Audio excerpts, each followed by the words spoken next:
happening. What's going on, everyone? Welcome to episode 94 of the Bros Talking Soccer podcast on YouTube. My name is Dave Knittel, here with my brothers Christian and Matt to discuss stories from around the soccer world. Christian, say hello so people can see your pretty face. Hello. And you got whatever you needed. You charged up. You ready to go here? Well, I mean, I'm plugged in. Who knows if I'm charged up? Okay, there you go. I like your shirt, by the way. Thanks, Dave. Dave. There it is. David. Salah. It's Mo Salah. Dave bought me this for my birthday, which is tomorrow, everybody. And Matt got me a shirt, too. Hold 1 second as I go to retrieve said shirt. All right, Matt, say hello so people can see you while Christian's doing his thing. Hello. There you go. Sorry, we're a little late here. I know we were going to be starting a little bit earlier, but we, mom and dad and the dogs were getting involved in the podcast. We did a little gift exchange with Christian virtually. So that was a ton of fun. And Christian's about to display his other shirt. Christian, go ahead. Slow. It's Ohio, and it's the worst state ever. It's hilarious. Oh, Ohio sucks. Okay. Christian went to Penn State, for anyone who doesn't know, and is not a huge fan of Ohio State. So this is a soccer podcast. The state of Ohio. There you go. This is a soccer podcast, in case you didn't know that. So we are going to be talking about a lot of different things today. Going to start with something serious with the Ronaldo stuff and then get to more fun things. As we go along here, please feel free to interact with us. I got the chat feature up on YouTube, and we would love to hear from you. All right. With that all being said, Christian. Christian, what's the deal with spiders? I hear you got spiders in the basement. I really would prefer not to discuss that. Yeah, you had to wake Dad up to kill some at 2 a.m. the other day? Let's address this. Are we really believing Dad on anything? Let's start with that one. And then my iPad's so mad it fell off the wall. There were two rather large spiders. One not so large. The other one very fucking scary. And so I went upstairs and I was like, yo, guys, both awake, both at like 9:30. So let's everybody relax. And he's like, oh, okay. And then I didn't ask him to come down, but I hoped he would. And he came down with the raid and he's like, oh, yeah, that's big. And he got it with the spray. Okay. How big? And then not only that, he then proceeded to spray the entire basement around the outside. With raid? And you were just breathing it? Yeah, you sleep down. Well, no, I went upstairs in the business to shower, and then I stayed up there for a while, and then I came back down. The windows were open in the basement. It's very well ventilated down there, so I'm sure there wasn't guys, you could see. Look at all the windows. All right, so I'm glad we have that on the record, and that will definitely make the end of the podcast. So I'm fantastic to hear that. All right, I think we're ready to go here. Mm-hmm. Are we? Yes, I think is we are. Is that Matt making noise? That is Matt making noise. Okay. That's kind of what you sound like a lot of times. So now you kind of know what we experience. Well, that's not that. What am I doing? I was just wondering what it was. Yeah. I think your mic just might be rubbing. Yes, exactly. That's exactly what it sounds like. Should I take my shirt off? Yeah, for sure. Pop the shirt off. All right. Let me just pop that shirt off. All right. Let me just pop my shirt off. All right. I think we're ready to go. I think we've dilly-dallied long enough. What's going on? Dilly-dally.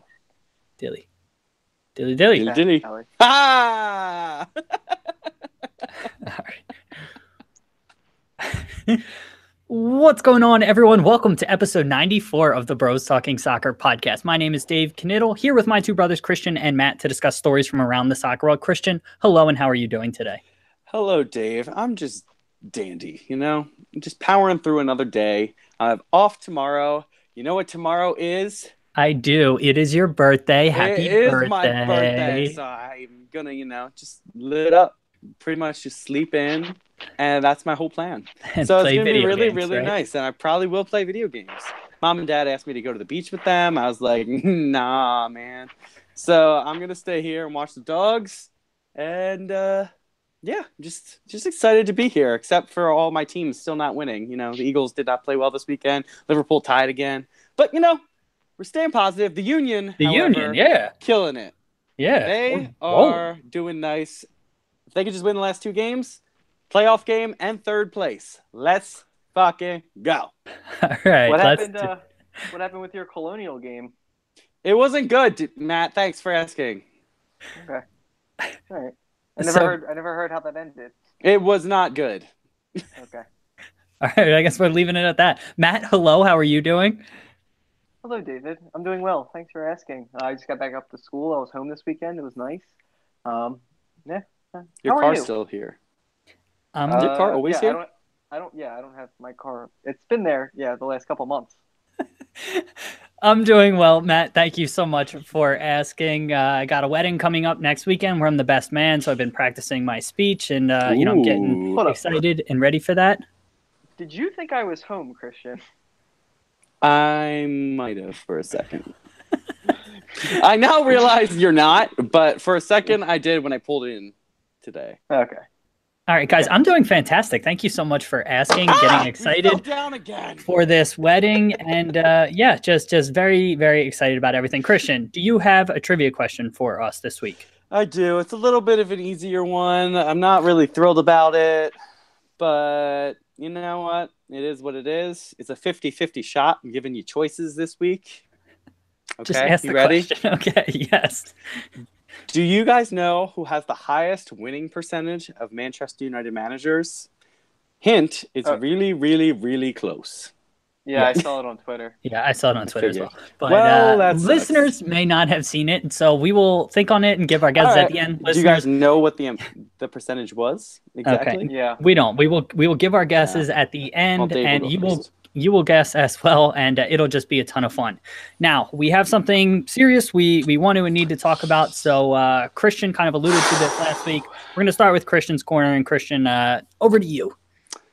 All right, so I'm going to be a little high energy for a second, and then we're going to get somber, and then we're going to bring it back up. So Yes. Here we go. Welcome to Christian's Corner. It's just an enjoyable time, but today we're going to add some controversy and some serious topics here. We're going to try and handle this the best that we can. Yes, that's all I'm going to say on that matter. All right, so in case you didn't know, and you live under a rock in these days in the soccer world, Cristiano Ronaldo has been accused of rape. Okay, so Der Spiegel released this article. Do you know when they actually released it? So I was telling Matt before we started, they published an article back in 2017 from when it was all still anonymous. And this was related to the Football Leaks hacker got tons of soccer information. And Der Spiegel, which is a really sort of reputable newspaper, released this back in 2017, didn't get much traction. Then they recently released another article with more details after the woman, her name is Catherine, came out and, agreed to make things public. Yeah. Thank you, Dave, for clarifying that. So this happened in Las Vegas, so it wasn't in America. If you're watching and you're American, you know, I assume you know some of the laws in America, and you know that that's not a good thing, and it definitely doesn't sound good if you read the article. There are details released. We don't have all the information. I want to keep that out there. It definitely doesn't look good right now, though, and there is evidence that is supplied. Nothing's 100%. We don't really know. We just know based off of the facts that we already have. Dave, what have you read into this so far? Yeah, so we also have the story from Der Spiegel, at least one of them linked in the podcast show notes. Christian, I know, has read some other articles. Information is constantly coming out about all of this, so I just wanted to preface that as well. Based on everything, I've read, it looks pretty bad from a Ronaldo perspective. The thing that seems to be most damning from my perspective towards him is the fact that he did some sort of survey with his lawyers. And within that first kind of initial survey, he seems to admit that Catherine kept saying no, no, no, either before and or during the act. And then there was another survey done later on by his lawyers, and that information had been removed. It was almost like he was coached not to say that. And so that is absolutely terrible, and certainly does not look good for Cristiano. The other thing I want to highlight here is reading the article was really, really tough to read, just because you could just tell how much this woman was kind of heartbroken, and it really sort of ruined her life. She seemed to have a lot going for her, and now it's, it seems to have thrown her life just sort of upside down. And so it was just heartbreaking to read the effects that it has had on her and her family. And so if this is in fact true, and the information, there's still a lot of information coming out, but, just because he's famous and really good at soccer doesn't excuse anything. And he should go through, the process of whatever legal process and all of that he needs to. Yeah. I'll get Matt's thoughts first before I discuss any more. Go ahead, Matt. Yeah, so I read the article yesterday, and like you guys were saying, it's pretty tough to read. At this point, it doesn't look good from Ronaldo's perspective. But, like you guys are saying, we don't have all the facts.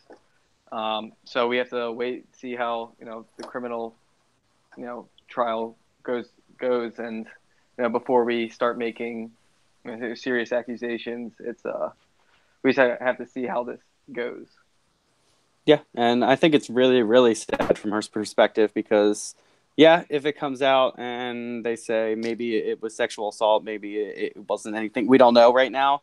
It threw her life completely out of whack, regardless of what happened. And something definitely happened. We don't know what. We can't say what. But it's just heartbreaking to see what happened to her when she had such a promising career or just life going for her. It definitely doesn't look good from a police perspective. Just reading some of the articles I've read, it sounds like she did an interview and the tape has gone missing. She donated, I think, the underwear she said she wore that day, and the police department lost that evidence too. It definitely does not sound good. I don't know what else to say right now. I'll go to Dave. Yeah, go ahead. I just have one additional thing. Reading the articles, I guess I don't know if it's the U.S. system or just Vegas and or Nevada, but it is really difficult to, I guess, prove sexual assault or rape or whatever is being charged in a criminal perspective, because it needs to be without a reasonable doubt.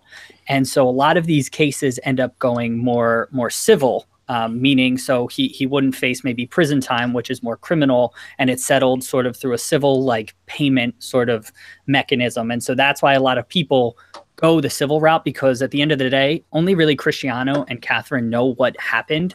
And it's really tough when it's one word against another. And the civil route is just without I guess it's just it was likely to happen. And so that, that may be what she goes for. Matt?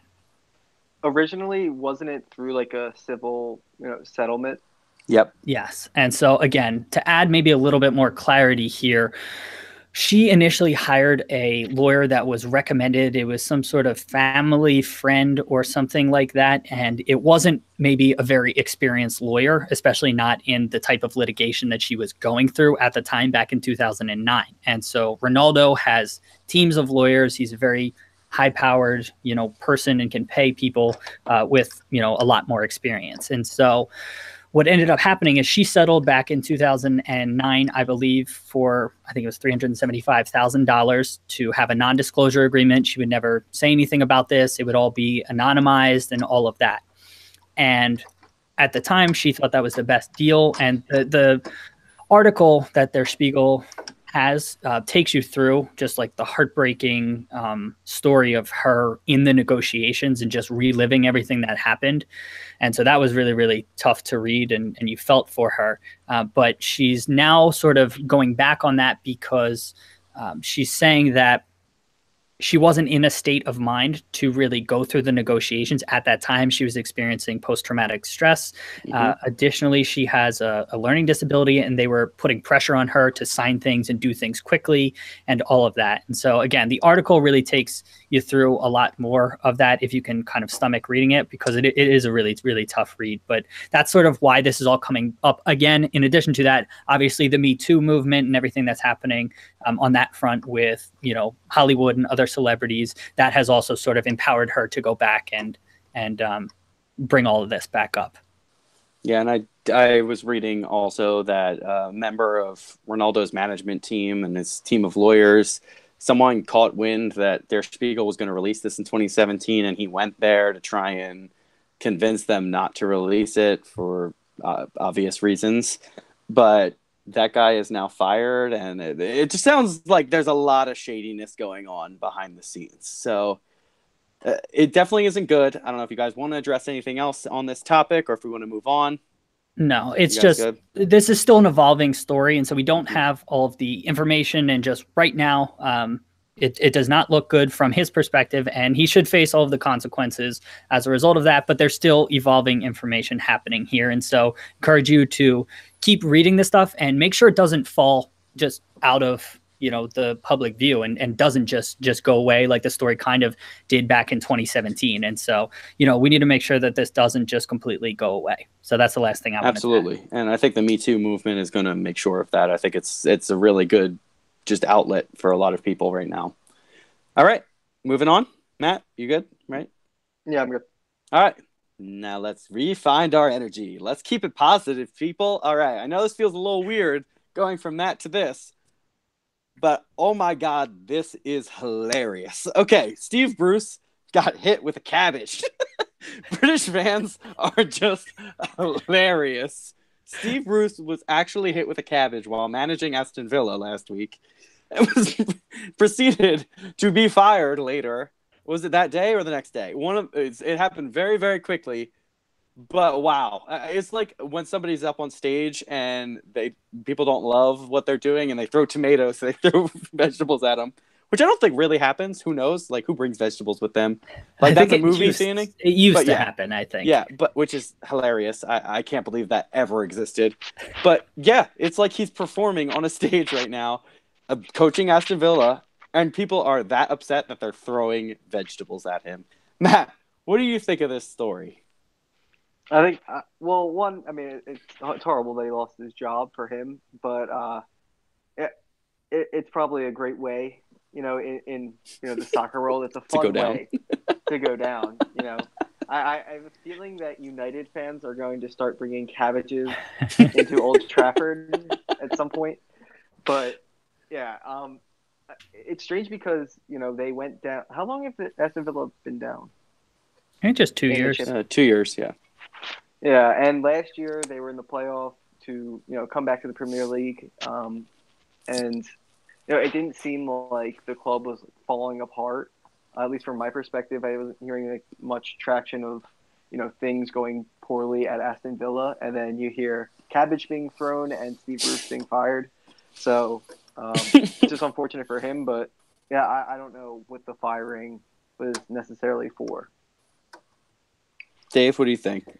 Yeah, and so, my initial thought, do we know why it was cabbage? Did they ever say why, like, is there some sort of reason behind that? How did they get the cabbage in, and or why was it cabbage chosen? I really don't think that there's any more information other than cabbage was thrown at Steve Bruce, because honestly, is there a reason? Probably not. They probably just brought a cabbage because it's large and just hilarious. Like, how does that get into the stadium? Yeah. What? It's just freaking hysterical. Yes, and so so I was just pulling up the table. So they're 15th in the championship right now, but the championship is like, it's just kind of a cluster for most of the season. Mm-hmm. They're 12 matches in, sitting in 15th place. They're mid-table, and one win or two wins, and they're back up in the kind of playoffs places. And Steve Bruce is a manager who has proven that he can manage in the championship and get teams promoted and or kind of stay in that lower mid-table in the Premier League. And so I think this might have been kind of a rash move from Aston Villa. I know they have high hopes and they expect more from the team, but for me, this just happened very, very quickly, and it doesn't seem like it was 100% necessary. I do want to say, I think it was South Korea when they got back from the World Cup, their fans like pelted them with like eggs like this year. So like fans are still throwing things at players and teams. It was some sort of cultural thing where that's like, I don't know, accepted. I'll double check on that, but I'm pretty sure it was South Korea and I'm pretty sure it was eggs. So I get like just around the world, people have interesting traditions. So I just wanted to highlight that. I mean, I respect the ownership group at Aston Villa for listening to their fans. I mean, it just really, no, I don't actually. That's really ridiculous. I think Steve Bruce has a track record of being successful in the championship. He hasn't been the best in the Premier League, But getting teams up and the monetary value of actually promoting a team from the championship to the Premier League is absolutely massive. And you want someone who has that experience, who has that longevity to be able to do that. I'm really surprised they got rid of him so early in the season, especially only being 4 points out of a playoff position. Matt? Yes. Yeah, I mean, I agree with you guys. It seems a little bit early. But I kind of agree. I think you said this like somewhat jokingly, but I mean, if he's losing the fans, maybe it was time to go. I don't know what the locker room was like, but for club culture to have someone so against the manager, maybe it was time to change. Just to circle back, a couple of fans threw a couple of eggs at the South Korea team upon their return. So, yep, that was facts. Nice. Well, with Mischief Night coming up, you better stock up quick, guys. Hey, you're just tying it all together. That's good stuff, Christian. That's a pro move right Dave. there. Yeah? October is the best. All right. So, anything else you guys have to add on this topic, or anything else we covered here? Nope. Yeah, let's not backtrack. Let's just move forward. Yep. All right. So, I'm going to go to a little musical break. I assume Matt's time here is next. I'm not 100% sure, but yep, it will be. I'm very excited. Enjoy. Very good. Yeah, I think we handled that about as well as we could, and all of that. So good job, everyone. Good job. Good job. Good. Yeah. Okay. Let me do my read for Stadium Scene real quick. They're our partner. They help us out. So I was just kidding. I just didn't want to listen to you. I like them. That's fine. You can mute me. Hey, what's up, everybody? Wanted to give a quick plug for our partner, StadiumScene.tv. If you are going to a stadium in the U.S. or Canada, you definitely want to go check out StadiumScene.tv. They have reviews, recommendations on where to park, what bars and restaurants to check out before and after matches, and they have other things to do in and around stadiums. They have user reviews, and you can leave your own review. If you go to a match or something, go check out StadiumScene.tv. Let others know about your experience at that stadium. Additionally, they partner with content creators like us at Bros Talking Soccer to offer all different kinds of sports content, podcasts, YouTube videos, blog posts, and more across all different kinds of sports, not just soccer, but they have our stuff on there, and you'd be helping us out and helping them out. So please go check out StadiumScene.tv. All right, good stuff. Matt, your headphones are rubbing quite a bit.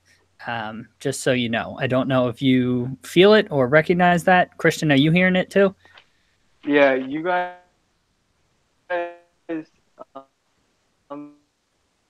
Christian, are you hearing them right now? Nope. I hear Yeah. I'm cutting out right now. Yes. Let me do there. I can hear you now. Can you hear me now? Yeah. Yeah, we can hear you. Okay, can you hear me now? Yeah, Yes. we can hear you. Okay. That's much Better? better. Yes, Yeah. much better. Okay, I just Many turned my headphones much off. more better. Okay. All right. Okay, Matt, you're... Wait, so Dave. Sorry, hold up. Ooh. Let's see how this goes. Sounds so good. Do I sound good now? You sound okay. Okay right now. Okay, sweet. When I go off the screen, I was looking at my topics. When I click off the screen, it like freezes for some reason. It gets real jumpy. But Yeah. it's fine if I just stay here. All right, Yeah. wait. Quick confirmation: are these doctors are not affiliated with FC Barcelona, right? I don't think so. I don't know, to be perfectly honest. Are you but I talking about don't the think Barcelona witch doctors? so. Yes. Yes. I have no idea. I don't believe they are. I don't think they are. All right. That's what I thought. Okay. All right. Glad we got that cleared. All right. Time has started, Matt, whenever you're good. Hello, welcome back from that little musical break. And wait, actually, let me restart that. Is the Lads podcast plug the last thing that comes up before I talk, or is that go at the end? The Stadium Scene? That was Stadium that was- Scene. never mind. Why would we be having the Lads podcast? Well, I'm going to be on the Lads podcast later. If you guys want to join. That's why I think that's why I thought about it when I looked at the topic. So for Stadium Scene, Yeah. that plug, does that go Yeah, right it before goes- my segment? Yeah. I'm glad you guys listen to the podcast. That's great that you understand. I'm on it. How much more do you want from me? Dude, this is your podcast. We gotta, yeah, we guest gotta on it. as That's all many we can listens provide and for you. downloads and likes as possible helps us out. So every Thank you, little thank you. bit helps. Now we're doing well. We have about 150 or so listens per episode. We're averaging. Let's between go. YouTube and not SoundCloud, Spotify. We're doing. I don't know. We got like 40 some streams already, so that's been cool. Awesome. Ooh. Yeah. Fancy. Okay, so should I say welcome back from that musical break? Or... Yeah, you can, Matt. You can say whatever you want. You can say welcome back from the musical break and stadium scene plug. Okay. You can just say welcome back. Whatever you want to do. This is your time here. All right. So Howdy ho. Okay. All right, we're starting. Everyone, pay attention. All right. Hello, welcome back from that little break, and welcome to Matt's time here on this podcast. We're gonna start with, a little bit of magic going on in Barcelona in this segment. So, And not for Messi. Yeah, not for Messi. So for the last couple years, it's been brought to my attention that big name stars have gone to these Barcelona doctors and have somehow been healed at ridiculously fast rates.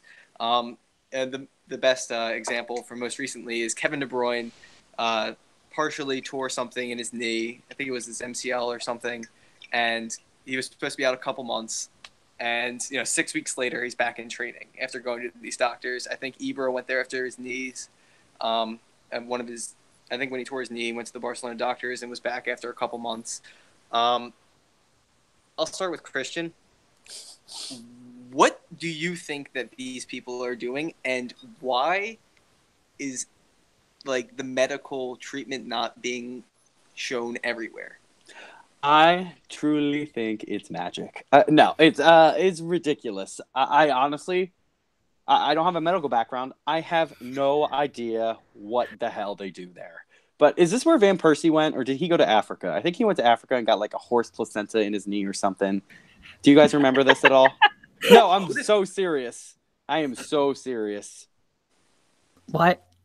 No, there was some weird shit that went on. The horse placenta And thing it, was Diego Costa, and they told him to No, eat it was it. also no. I swear to God. That's not what I'm talking about. Okay. No. Talking about Van Persie when he tore his knee, back when he used to get hurt every 3 seconds at Arsenal. He definitely went there. I think it may have been to Africa, so whatever. It happens other places. That was my side note. It's crazy. I really would love to know, and I don't know why it's not widespread. But maybe they are really good at keeping secrets. Maybe they're doing alternative medicine. I really don't know. But, yeah, it truly is amazing. De Bruyne healed very quickly, and that's a scary thought to a lot of the rivals in the Premier League. So just to add a little bit of clarity here. So he went to Serbia for that radical medical treatment that involved a massage using fluid from the horse placenta. Now, on that front, apparently that the placentas are really have some cells that have some really great healing properties or whatnot, and so True. a lot of players do that, and so that's leave that over to one side. On the other side, there are different medical requirements from country to country, and I know for a lot of time, players, specifically Americans, would go to Germany because they had maybe more lax or maybe were a little bit more progressive on what medical treatments that they allowed. And so it varies from country to country, and maybe Barcelona just has it figured out where the things that they're doing right now are really proving to be very, very effective. I mean, there's so many things happening within the medical world, and specifically sports and recovery from the, cryo chambers. Monetary. Yeah. The cryo chambers where it's negative 150 degrees, and they're in there. And I've tried that before, and it's really kind of interesting, and you feel really weird after coming out of there, but it really helps with recovery and swelling and whatnot. And then Kristen, my wife, just bought a red light therapy thing, and so it's this light that's supposed to promote cell growth and recovery and things like that. And so there's all different kinds of treatments and things out there that people are experimenting with, and maybe the Barcelona doctors have just figured out what works. I think Okay, so oh, go ahead. you can go, Chris. Okay. I think the real question here is what kind of placenta are they using in Barcelona? All right, thanks for that. The world may never know. Yeah. Yeah. So, do you like? Why are team doctors not trusted? Because like a team like Manchester City has all the funds in the world. I'm sure their medical staff is world class. Why is it okay for them to go to other locations? Do you guys think that's okay? Absolutely. I think that they're sorry, Dave, if you were going to go first. No, go ahead. But I think there are specialists all over the world, and there are only very few people who can be as good as they are. So you send them to the best places in the world, and not everyone's willing to relocate and go to Man City, go to another team in the world. So they are still in one location, and you send them there to get their expert treatment. No. That's more or less what I was going to say. I mean, you hear about specialization from all different facets of life. And so, a lot of times companies, just tangentially talking here a little bit, companies want to do too many things. A lot of big words already. Yeah. Companies want to do too many things like themselves rather than, another company that just focuses on developing this one thing. It's worth it to just pay that company because they're going to be the best at it and you don't have to spend the resources doing that. And so, from a Man City perspective, it's more economical for them to just send their players there because these people already specialize in it, and it's worth it to, rather than have them on staff, to just pay them for the treatment when they need it and then, have the players come back. Oh yeah, fair enough. I think I agree with that. So this is kind of like a more like general question. I assume whatever they're doing isn't patented, or I'm just going to assume that right now, for like a medical practice, if they have like a certain technology that could be patented. So like, is medical information just public if in that country, or is this like, can you be like really private about it? I'm sure it depends on the country, but I would assume that it's private. Like I don't know if you have to release what you're doing as a treatment, as long as it's within the laws and regulations of the country, I assume. Yeah. Okay. Yeah, I'd assume that as well, and it probably depends on how much, because I know medical profession, like it's all based on like publications and what you publish, and that's how you get notoriety and whatnot. So if they're willing to put it into a report and publish it, maybe it gets out that way, but they could choose to leave out some specifics, and because it's proprietary and it makes them more valuable. I don't know. Right. I really don't know the answer to that question. That's an interesting point. All right. Yeah. Well, I don't know either. That's why I asked. Do you guys have any other things to add to this, or? Yeah. Who's more magical, Messi or the Doctor? Doctor. Doctor? Well, yeah. For a Man City fan, I'm sure. Yeah. Yeah. All right. So. Don't sigh at me, David. Sticking with Man City, this weekend was a pretty big match. 1 versus 2, or I guess at the time 2 versus 3 in the Premier League table, because Chelsea won earlier in the day. What do you guys think of the Liverpool and Manchester City match that occurred this past Sunday? Dave, I'll start with you, and just thoughts on the game.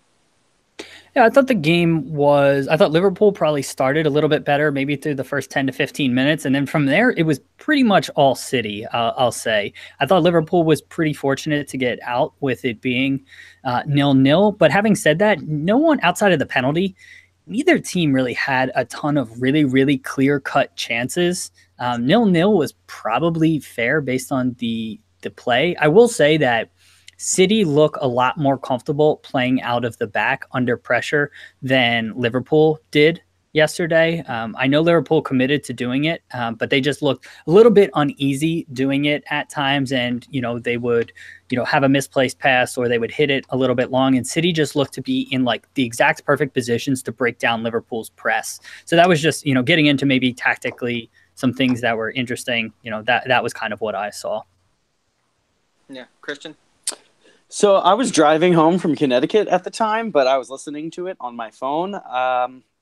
What it sounded like was our defense played extremely well defensively, not in terms of possession of the ball, but it sounded like Gomez was not having his particularly best day. I think that he's clearly a center back at this point, and not starting Trent is a weird decision to me. I think Trent just owned Sané in the second half of last year in every game they played against him, and I was shocked that he wasn't a part. Do you know, was he injured, Dave? No, They I were have no saying- idea. I have They no were idea. saying because he's played so much and he gets like no rest. He really doesn't, but he is young. Yeah. I mean, you don't want to burn him out, though. I understand. Apparently, I haven't watched the last couple Liverpool games, but apparently he hasn't been good the last couple, so that's why they were probably like, "Oh, he needs some rest." Disagree with that. I don't really think it's his I haven't fault. I think watched. That's just- he's the key link between the mid. Sorry, Matt. I just interrupted you. No, I wasn't saying. I was just saying I haven't watched, but that's what the pundits were saying. Okay, so I think that he is a key link between getting the ball from the defensive line through the midfield or up to Firmino. He plays a lot of those balls through the middle of the field, like dead center, and it opens up the entire game. I think he's one of the few players, especially on the back line, that's able to do that type of thing, and I think it's because he comes from a center mid background. But it was unfortunate for me because I don't really love the guy, but it sounded like Lovren played extremely well at center back. But I don't know. Does he replace Gomez? Because Gomez has been playing lights out as well. It's nice that we have the depth there, but it sounded like City completely dominated the second half. Just saying that just to highlight the game. But I will say Lovren played well, but he also plays very similar to David Luiz, and I talked about this on a recent podcast. They just play just very, very aggressive. And reckless. Gomez, at times reckless. And so there were a couple tackles that Lovren had. He got right, but if he got them wrong, he would have been very, very exposed. And it was kind of last ditch. Whereas Gomez, I just feel like is maybe a little bit more in control, and I just feel more comfortable with him there. Gomez in possession is so good. Yeah, but I'm even talking about defensively too. I think he reads the game really well and can shepherd people into areas. And Lovren, again, I don't want to. He played fantastic, but he just has that little bit of like, I need to make this. I'm going to make this like slide tackle and rush into here, and it worked. But it just makes me nervous. And so, from my perspective, I'd like to see more Gomez. Also, we're missing an attacking midfielder. We play three of the same player, and it's difficult to watch and listen to. Yeah, we don't have our best player. But, Matt, you haven't said much. What do you think about the game? So I'll start out with just like the starting lineups. Putting Laporte and Stones at center back for City. I mean, that was smart because, they had the ball probably the most that game playing out the back, and they needed the two best center backs that can play with the, play with it back there. Company and Otamendi might be better than Laporte overall at center back at this point, but with the ball at their feet, I think Laporte was the correct decision. I think nobody really stood out for either team offensively. I mean, David Silva, every time he gets the ball, he just controls it so well and moves it, but he didn't really create too much. Yeah, the commentators were really loving him during the game. Yeah, I know he was doing. You could tell he was probably the most probably the best on the day. I mean, he is the best player on that field, probably. Yeah, and I'll say Sane when he came on was probably the best going forward, but he was going against Gomez, who's not set to deal with that pace. But I thought Liverpool played really well defensively. Sterling, I have no idea why he continues to start against Liverpool. It's like he's so clearly rattled, and maybe Pep wants to break that, but we have so many wingers and so much attacking power. I don't get why he doesn't sit and watch or come off the bench in that situation. Sane has been playing pretty well. I mean, Sterling's been playing pretty well too, but I just think at Anfield you can't play Sterling. What do you think about Aguero? I mean, he didn't really do too 10 much. games at Anfield and still no goals. That's really shocking. I can't believe that. Yeah, I couldn't believe that. I didn't even really notice it until he scored 6 during the game. He scored in all 6 games against us at the Etihad. Yeah, I mean, it's definitely. I mean, the home field advantage is definitely a thing, and playing at Anfield, it's definitely hard to do. I think a 0-0 draw was a pretty fair result. Mahrez with the penalty in the 83rd minute. I don't know why he took it from Jesus, because Jesus was standing at the spot and Mahrez comes up and kind of kicks him off of it. And it seemed like Mahrez is 2 for 5 in his career.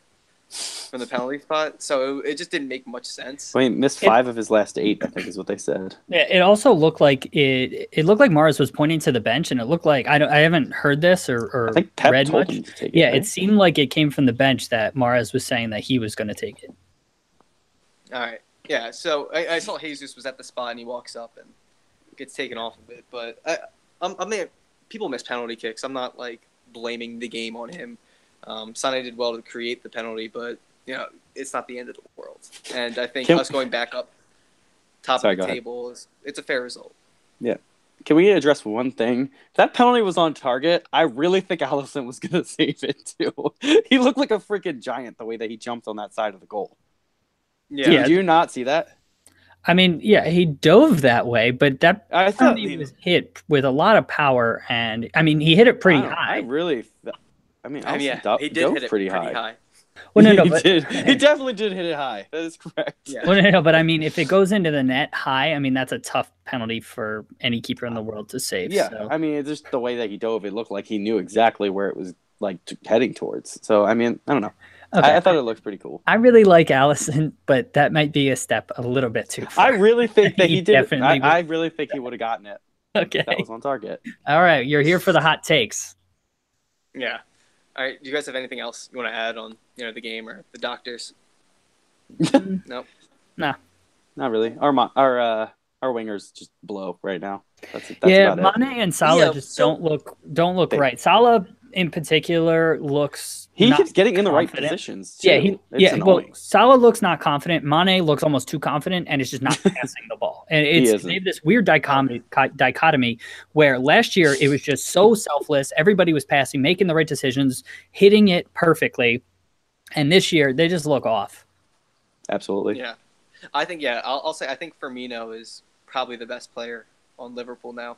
Yeah. I think Van Dijk is the best player on Liverpool. Okay. I love Van. Yeah, that's a good shout. But I would agree. Firmino's the best attacker. Sorry, Matt. Yeah, I agree. Van Dijk is actually no. Lovren is the best center back in the world. Sorry, I forgot. All right. Well, I think that's gonna wrap up Matt's self-proclaimed time here on this podcast. Thanks for joining me. Listen to a little bit of music, and we'll be right back. Good stuff. Very well done. How long was that? Hello, thank you. It was 16:40. Chrisos, hello, thank you for joining us. You asked us to talk about the friendlies. There are a lot of friendlies going up, and I know you said Europe, but there are a lot of European friendlies. So if you have specific ones you want us to talk about, please let us know in the comment section. We'd be happy to discuss. But right now, I'm not sure which friendlies you would like us to discuss. I think friendlies are stupid, if that's what you're asking. Okay. Yeah, I mean, there's that. Let me give a quick plug for FNX.network before we get back to things.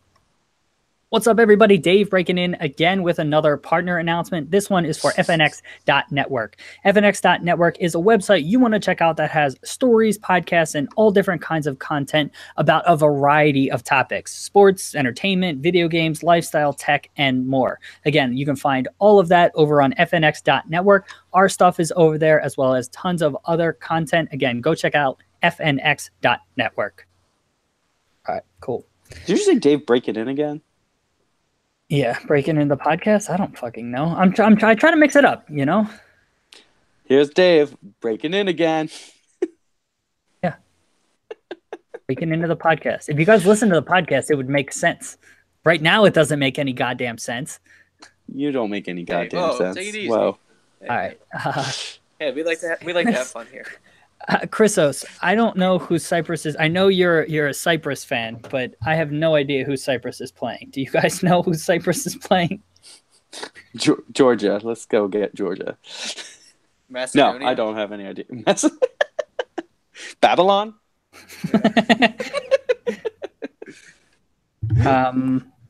Cyprus, the Minnow Nations. Does FUTMOB not even list it? Probably not. When are the friendlies? Oh, friendlies. Albania. Are you looking up the country? No. I'm trying to look at. Who does Cyprus play? Chrisos. Can you not find it? Answer me, Chrisos.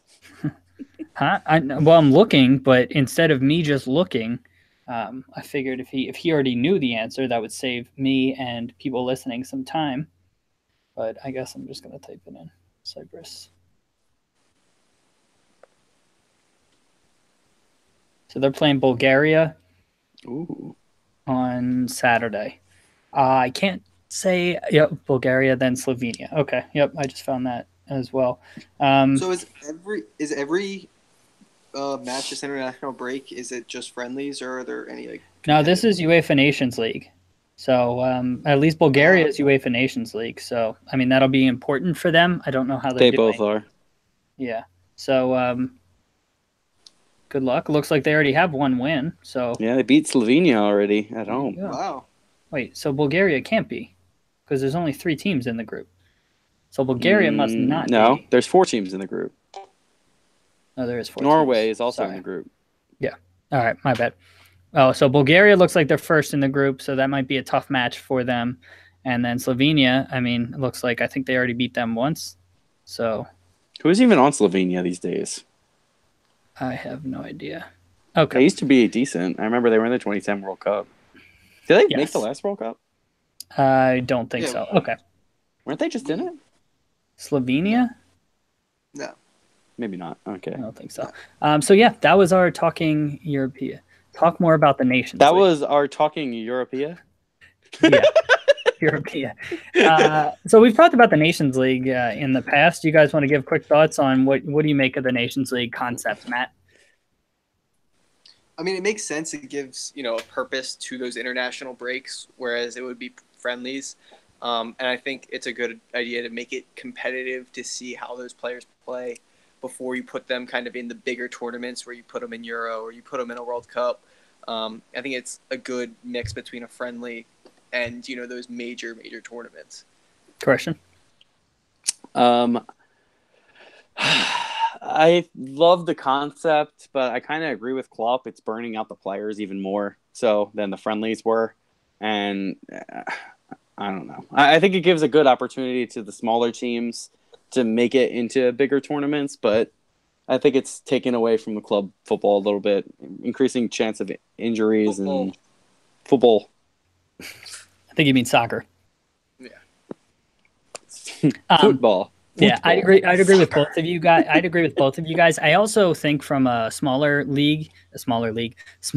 country perspective, it is helpful for them to compete against other teams that are kind of around their level. In the past, we would always see them play up against these big teams, and they would just get Faroe Islands versus Spain. Yeah, and it would be like 9 or 10-0, not even competitive. Yeah. So this is at least giving some sort of semblance or rubric. I mean, there's still or whatever. Qualification, right? For a tournament. There's still qualification. Yeah.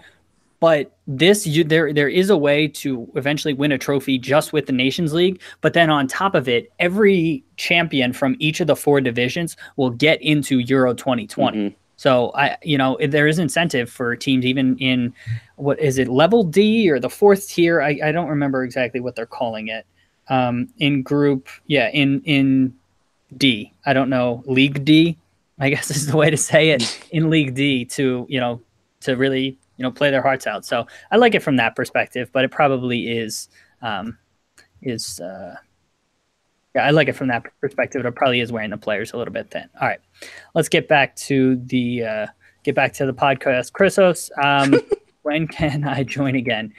We have a couple other guests ahead right now, and so I'm not sure exactly when, but I will be in touch. All right. Let's get back to the podcast and last little bit here. We're getting close to episode 100, Dave. Yeah, get excited. What's going on, everyone? Welcome back. And welcome to Dave's. This is my section, and get excited because I know I'm excited. First up, U.S. men's national team is having a couple friendlies coming up. They're playing Colombia and Peru.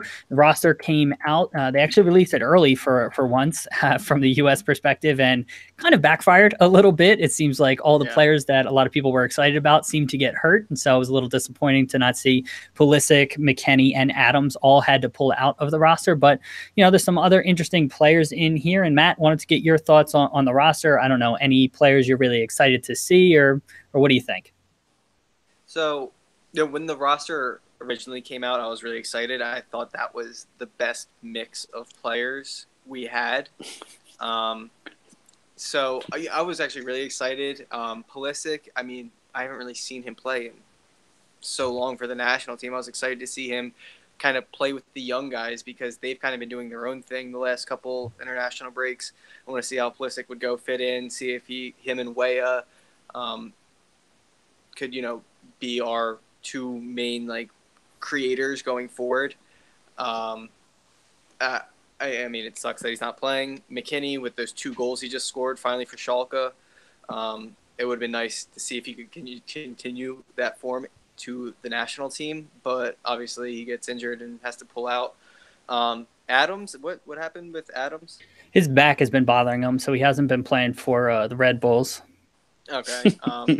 Yeah, so, I mean, that's just unfortunate. I was excited to see, those young guys play, and I'm actually kind of excited to see how Michael Bradley does after all the criticism he got from, the American people after not qualifying for the World Cup, and how many people never wanted to see him at the national team again. Let's see if he can, step up and maybe earn his spot for at least through the next Gold Cup. Christian, thoughts on the roster? Guys, it's Fafa time.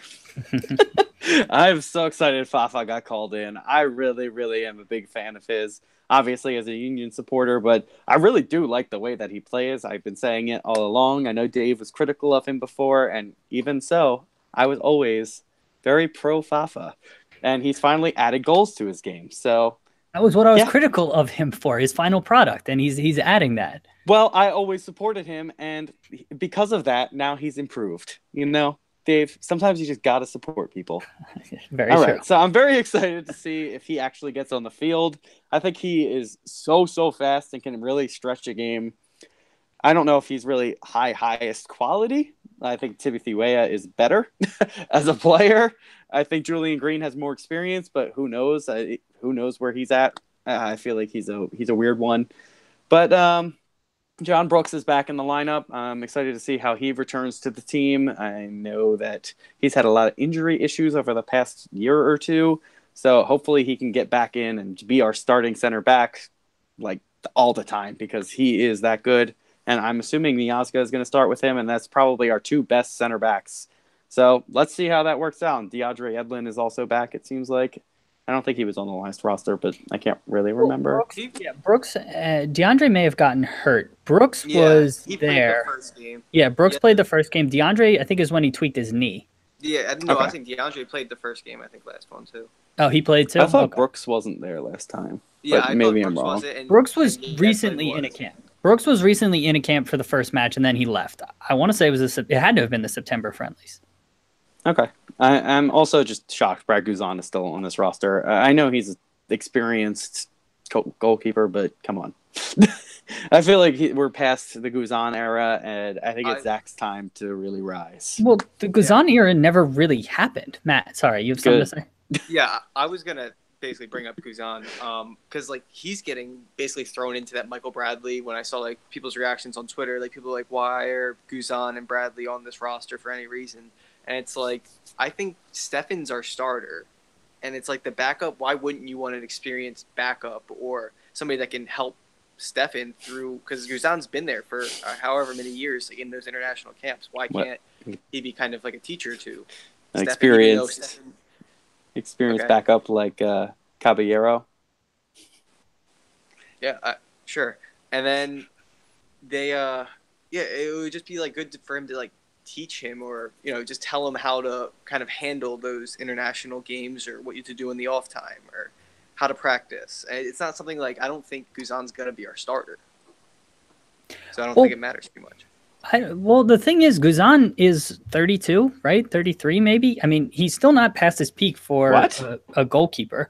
He's not that old. I thought he was 36 or 37. Are you sure? Yeah, he's not that old, so he could theoretically still be in contention for the next World Cup. On top of it, he has Premier League experience, and he's still a good goalkeeper. Yeah, he may not be the best. I like Stefan better too, especially for Stefan's future. But Guzan's not there to just be a tutor. He's going to push him. And at the end of the day, it's the same with Josie. It's the same with Josie Altidore.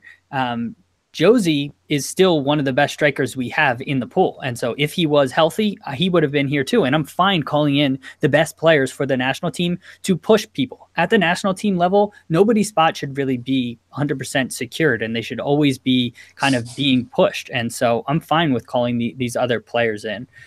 From that perspective, I'm really interested and curious to see how Jonathan Amon does. He's a guy who's been doing really well in Denmark. He's a young player, and so interested to see if he gets any time and how he does with that. And also Reggie Cannon, the outside back for FC Dallas. I think he's 20 years old. He's a right back. It'd be interesting to see if he can get time. I know everybody just wants to just pencil in DeAndre Yedlin or pen him in as the 100% starter for the next 5 to 10 years. I still have reservations about Yedlin. He is so fast, and he makes up for a lot of his mistakes because he is so fast, but his positioning, sometimes his possession is not the greatest. And so somebody to really challenge him would be good for the national team. So what does Keegan have to do to get an opportunity? I expect him to be there in the January camp. So Keegan Rosenberry, the outside back for the Philadelphia Union, he was in camp 2 years ago, right? He was in camp last January, right? And then he had a terrible season last year, and so he kind of fell off the radar. He's somebody who I think is really good in possession. I worry about his speed at the international level. I don't think he's quite as quick. He's definitely not as quick as DeAndre Yedlin, and I'm not exactly certain about Reggie Cannon, but I think he deserves another look with the national team. Positionally, he's very good, though. Yeah, he's very good positionally. I mean, we had Cherundolo forever. I don't think he was particularly quick. Yeah, he was still pretty quick.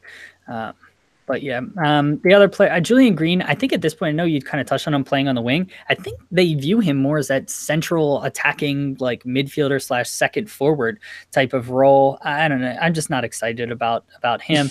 Hopefully Josh Sargent gets some time. He got some time back when we played that really, really young lineup against, what the hell was it? Bolivia? Yeah, Bolivia. Yeah. But he hasn't really played with kind of the true sort of what we agree is the first team. So hopefully he gets some time as well. Was that that was the game at Talon, wasn't it? Yes. Yep. Yeah, I was there. Cool. Fun fact. That's a fun fact, Matt. Anything else to add about the roster? No, I don't think so. Christian?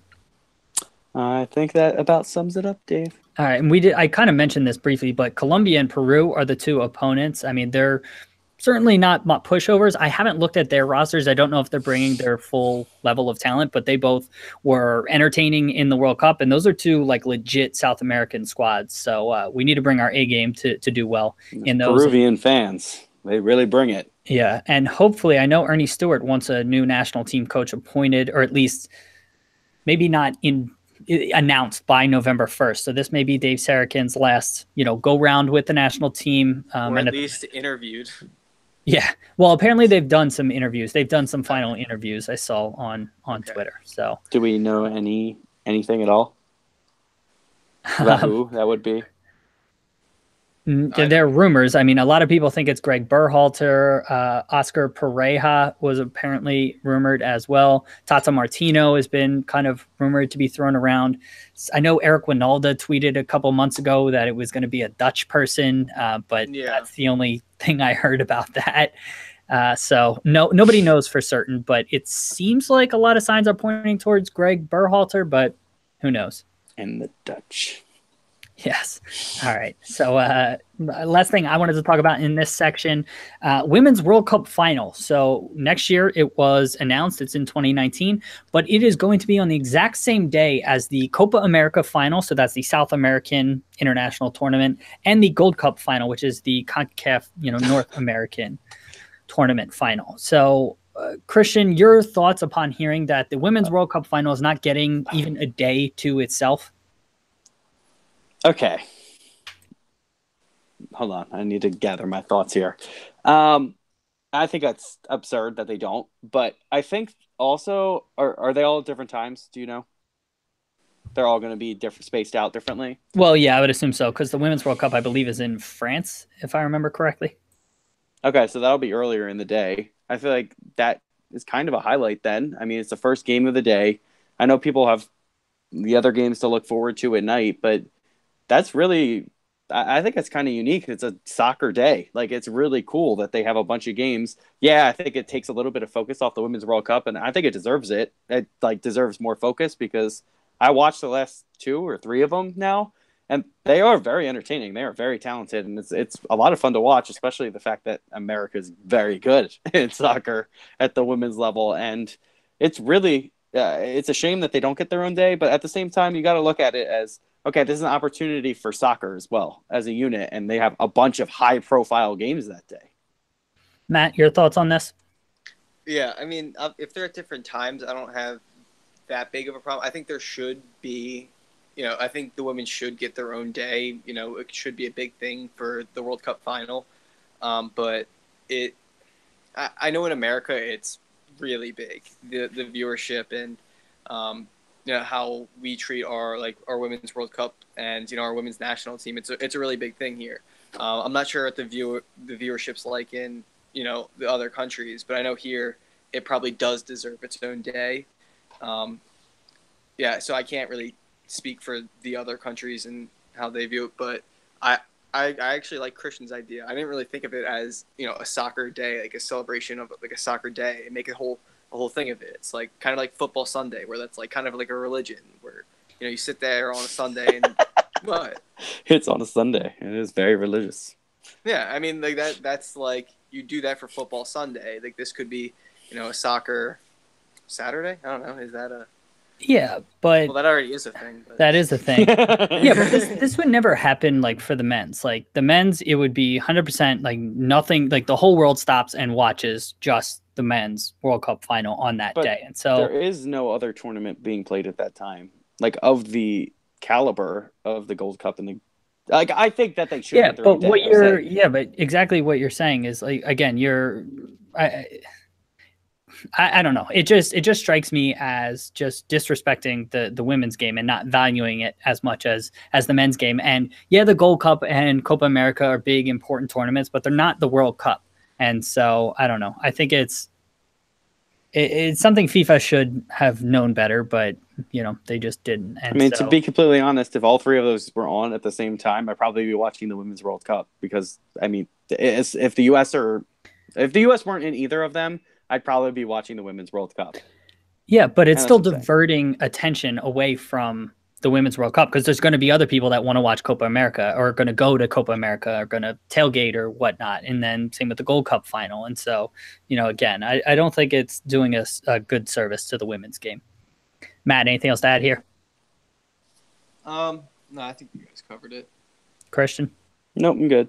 All right, before we get to listener questions, 2 quick plugs.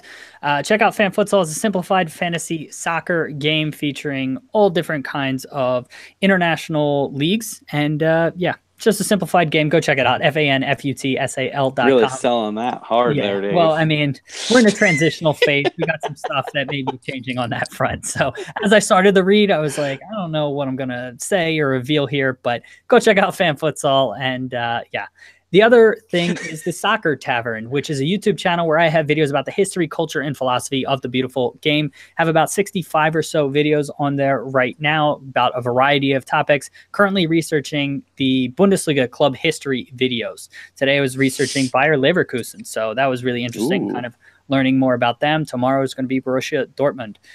But those videos will be coming out within the next couple of months. We have Premier League club history videos, histories on soccer terminology, national team history videos for the World Cup. We're going to be doing some videos for the Women's World Cup. Same thing, national team histories and all of that. So go check out the Soccer Tavern for all of those videos. Subscribe, tell your friends and family. Greatly appreciate that. Listener questions this week. First one is probably my favorite question this week. It's from @Glenn Lawrence. What is the better Shaqiri nickname? Alpine Messi or Thick Ronaldo? Christian, your thoughts? Ooh, the better one is Thick Ronaldo, just as like sounding better. But I mean, if I was a player, I'd rather sound like Messi. All right, I mean, Matt, I'd rather play like Messi. Sorry, you'd rather sound like Messi. Matt, your thoughts? I don't think it's close. Thick Ronaldo, it's the best name for him. Yeah, absolutely. I mean, 100%. He does the take off your shirt and celebrate anyway. So, I mean, it's the same celebration. Looks like a giant square human. So, yeah, Thick Ronaldo is definitely Definitely better from my perspective. Next question comes from @officialhernandez. EPL had a bad week in the Champions League, but did better in the Europa League. Does that mean they're Farmers League too? So this was in an exchange where he was kind of a bit upset about, Ligue 1 getting disrespected and all of that. So, Christian, your thoughts on, or Matt, let's go to you first this time. Your thoughts on maybe Ligue 1 and, its status in the world and or performance in Europe.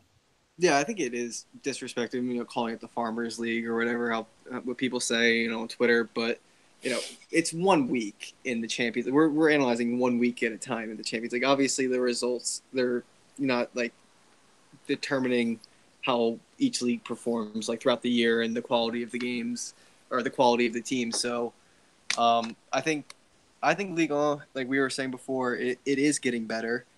It's rising. It's getting closer to the top 3 leagues. I mean, PSG is as good as anybody. They had a rough time in Anfield. Or not even rough. They lost in the 90th minute at Anfield in the first round of Champions League. And then Lyon won at the Etihad. So, I mean, the week before they had a pretty solid week. And EPL, I mean, you can't judge the Premier League off this past week either, I don't think. Liverpool didn't have the greatest of weeks, but, I mean, that was a really tough part of their schedule. City, I mean, they didn't really play well, but they eventually got the win. Tottenham, I mean, what are you going to do? I mean, Messi was in magical form. Yeah. It was crazy. So, yeah, and United, and we all know United. Yeah. So, I mean, they all so played very difficult teams. Yeah. Yeah. Christian, any thoughts on Ligue 1 or any other? I mean, if you're trying to say that the Premier League is not as good as Ligue 1 now, just because of 1 week, that's absolutely ridiculous. I think that they all had difficult games this week. They didn't play particularly well, but you got to say Chelsea, Liverpool, and City are probably 3 of the top 5 teams in the world based off current form. So, I don't really know what you want. All right. I think so. We've morphed this into being about the EPL. I think he wanted it to be more about Ligue 1, but well, good. We want to dismiss it. In fairness, I don't follow it quite as much. It seems like an entertaining league, and I know you're a big fan, PSG fan, and hopefully it continues to grow and can get onto a different network because I know BN is not doing great right now. It's ridiculous. Next question. I'd rather watch it. Yeah. Next question is from @SoccerNoobUSA. So this was an interesting one. I actually looked up some information. So if you guys don't have a ton of information or thoughts, I'm just prefacing this. Where can I find CONCACAF domestic league rankings? So if they don't formally exist, how might you go about best constructing some league rankings for the CONCACAF region? Christian, thoughts? What the hell does that mean? Okay. So I can answer this, Matt. Do you have any thoughts? USA #1.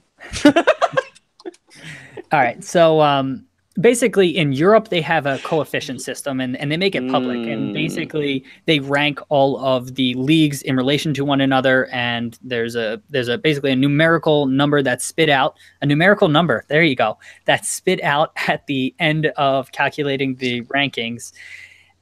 Something like that doesn't really exist that I could find for the CONCACAF region. But apparently it exists because the CONCACAF Champions League has the number. They just don't publicize it. And so their calculations are based on some sort of coefficient. So I would start with trying to go to, I have a couple of links here, which I think I've already sent to Soccer Noob. So check out our Twitter @BTSoccerPod if you're curious about them. Additionally, a Philadelphia Union blog actually a couple of years ago attempted to do this. It's thebrotherlygame.com. And in 2016, they ranked the top 15 leagues in the CONCACAF region. So if you're curious from a couple of years ago, that was probably the best attempt that I was able to find. And then finally, 538 is a statistics website that calculates all different kinds of information for sports, and they have a soccer link in there and they rank club teams. So it's not league based, but they rank club teams, and that might be a good place to check out. So those are kind of my suggestions, but that's a really good, interesting question. And I wish CONCACAF published their coefficient because that would be really interesting to see. Last question is great work, Dave. Thank you. The last question is from @Shopa AJ. So that's our friend Anthony. He goes by Young Leg on Twitter, which I'm still not exactly sure why he goes by that. Anthony, if you're listening, can you tweet at us why you go by Young Leg? Is Salah a one-hit wonder, Christian, for you? Oh yeah, you're wearing the shirt. That's on point. Will he score 44 goals again? No. I don't think in his career he'll ever have a season like he did last year. No, I don't think he's a one-hit wonder. I think that he's just very badly out of form in terms of confidence in front of goal. He's consistently beating players and getting into the position to score. He just doesn't have the touch for goal right now, and it eventually will come again. And I think he's a 20 to 30 goal maybe player instead of a 40 to 50. Matt, is Salah a one-hit wonder? I mean, in terms of last season, yes, because I don't think he's going to get near that form. But I don't think he's, a bust of a player or like a waste of money because he's not performing well right now. I think he's still good enough to be, up there with the world-class wingers, but he's not, last year he was being talked about as maybe being Ballon d'Or or, finishing top 3, but I don't think that's necessarily where he's going to be like for his career. Yeah, Messi and Ronaldo have sort of spoiled us these last 10 years or so. I mean, players used to just have 1 or 2 good seasons, peak seasons of form, and then they would just regress back to like a normal level of play. And Messi and Ronaldo have just operated at this otherworldly level for more than a decade at this point. And I think it's kind of spoiled us where if you're not hitting their levels, you're considered a one-hit wonder or something like that. And so I think you guys are spot on. He is still a really, really talented player who's probably going to score 20 to 30 goals, for the next couple of years during his peak, but he's not going to score 40 to 50 goals like he did last year. So I think it's kind of setting expectations appropriately. So, I don't think he's a one-hit wonder, but he won't reach kind of the level that he hit last year, which is what people used to do before we were kind of spoiled with Messi and Ronaldo. Christian, do you want to recap our trivia question? We'll give our guesses. Yeah. Who in Manchester United history has the best winning percentage as a manager? And what is the percentage? So I saw on Twitter it was Jose Mourinho, and he just edged out, I think, second. And I want to say it was like 60.4%. I could be wrong with the percentage. Matt, it seems like you know. Close. I think Mourinho was 60.3 and Sir Alex was 60.1. Damn it. That is spot on, Matthew. Very well done. Yep, right. Just edging out Sir Alex Ferguson, who's widely regarded as the best manager in history. So, he was all I mean, that's pretty crazy. Yeah, Sir Alex, in fairness, did it over a 26-year period or something. And he came into not a great team when he first started. So yeah, so yes, so there's that. Christian, excellent trivia question, listeners. Hopefully you did better than I did. Please consider leaving us a review if you liked what you heard here on whatever podcasting platform you listen to us on. We are now on Spotify. Super excited about that. So if you listen to podcasts and music or I don't know, anything else, check us out on Spotify. We are on iTunes, Google, SoundCloud, all the different kinds of platforms. So please check us out and leave us a review. If you want to get in contact with us, our Twitter is @BTSoccerPod. Our email is bros.talking.soccer@gmail.com. And our website, brostalkingsoccerpodcast.com, is a website. You can go read about us, check out past episodes. And if you want to support the show, please visit our store section of our website. If you're buying anything on Amazon, just click off the link on that store page and we get just a very small percentage of whatever you end up buying. No additional cost to you or anything like that. It's just a couple additional steps for you and it helps us out. And, we would just greatly appreciate that to cover, costs of creating the show and hosting space and equipment and all of that. So please, if you want to help us out, visit brostalkingsoccerpodcast.com and go to the store. Matt, thank you for being here this week. Hey, Dave. Thanks for having me. Christian, thank you for being here. Christian, you're on mute. Oh, damn. That was so good, too. Thank you, Dave. And one more point before you go. How terrifying would it be if you just saw somebody standing in that doorway right there? Yeah, that would be scary. I was just thinking that'd be freaky as shit if I just looked at the little corner and saw somebody there. This is really good content for the podcast for people who aren't watching. So if you happen to watch the YouTube video, guys, about an hour and 35 minutes in, if you happen to see this, you can see what Christian's talking about. So Very relatable. Thank you for that, Christian. Listeners, thank you so much for being here. We appreciate your time, and we will talk to you next week. See you, everybody. All right. You got your shit together over there? Also, Chrisos said that he loved you, Christian, like a brother. Actually, he said, Christian, love you, brother, with an exclamation point. Yay. So he's gone at this point. But thank you. Bye-bye. Thank you for that, Christos. All right. You leaving? Oh, yeah. Sorry. Matt, I was saying bye him and all the YouTubers. Yeah. Bye, YouTubers. Thank you for tuning in. We will talk to you next week.